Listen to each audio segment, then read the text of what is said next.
Hi, I'm Gail Waterhouse, and I interviewed Boston blogger Jen Perez, who runs Beantown Baker. She showed me how to make her favorite recipe for brownies, which she then shared with me. I made my own variation and shared that with some Northeastern students. Let's see how the process goes and what the students thought.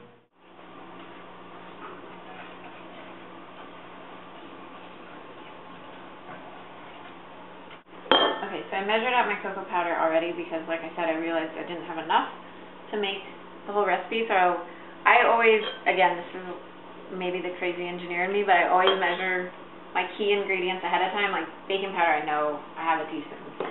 But cocoa powder, obviously if I ran out halfway through, you know, the recipe wouldn't turn out. So I always measure my key ingredients out ahead of time. And I make my own vanilla just because it's easy and awesome. You take vanilla beans and split them down the middle. You don't scrape the beans out, you just split them open.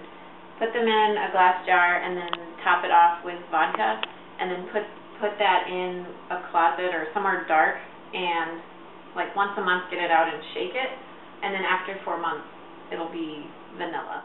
When you're measuring flour, there's actually a trick to doing it, because if you just scoop out flour with your measuring cup, you could get up to 6 ounces of flour, and most cups of flour, well, when recipes are written, it's more like a 4-ounce cup that they're assuming.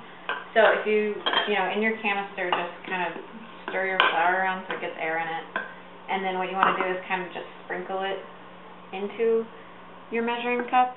So you go till it's full and then use a straight edge to level it.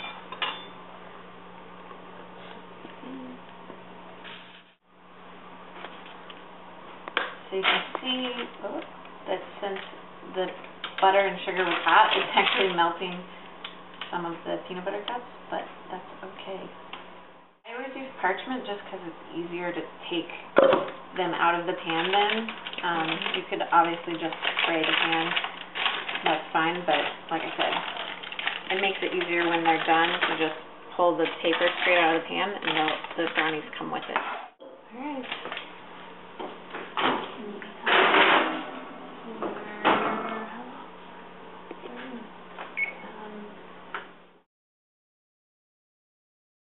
It's super moist and very chocolatey, and I really enjoyed it.